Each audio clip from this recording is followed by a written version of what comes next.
Hi, I see people showing up. Hello, hello, hello. I think I was saying something. I just see new people. Ladies and gentlemen, boys and girls, welcome to the special edition cafe, the special edition cafe gallery right here at Gallery Cabaret. Thank you all so much for being on this very night. Thank you. I see people creeping in just as it's about to happen. And I think I see more people I recognize just walking through that door. You're triple plus awesome.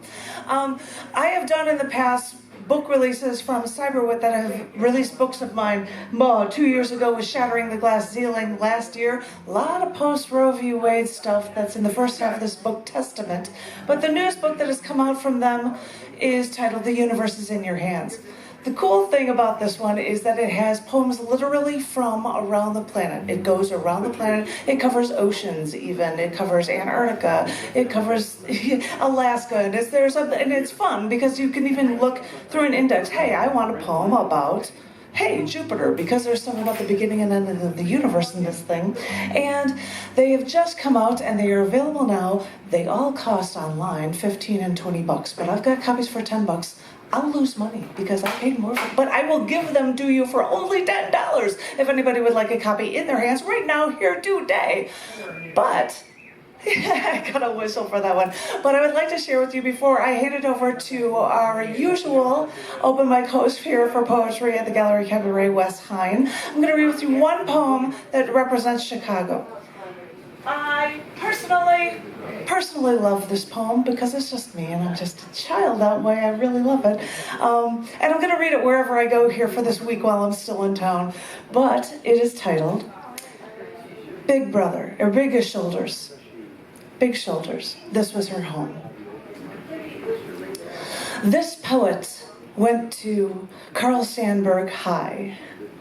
But her friend Brian lived further south, and one summer day she sat in his car as he excitedly told her that he wanted to show her something. She didn't know where they were going. Her tension mounted as his anticipation grew, and as he was driving further south and east than either of their high schools. And now, remember, this was back in the day when Tinley Park was not congested, and there were still abandoned blocks before this town just suddenly was all over under construction and ugly buildings littered the landscape.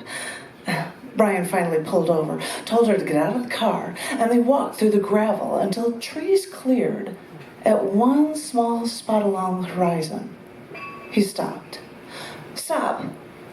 Look over there," he said, pointing his fingers to this tiny space between the trees. This poet from Carl Sandburg High saw the skyline of downtown Chicago. Like diamonds in the rough with these high-rises. This Chicago skyline was just south of where Carl Sandburg once lived. This poet smiled, stared a while, and made the decision right then and there that this was her destination. This was where she was meant to be. She was not there yet, but this stormy, brawling city of big shoulders, this was her home.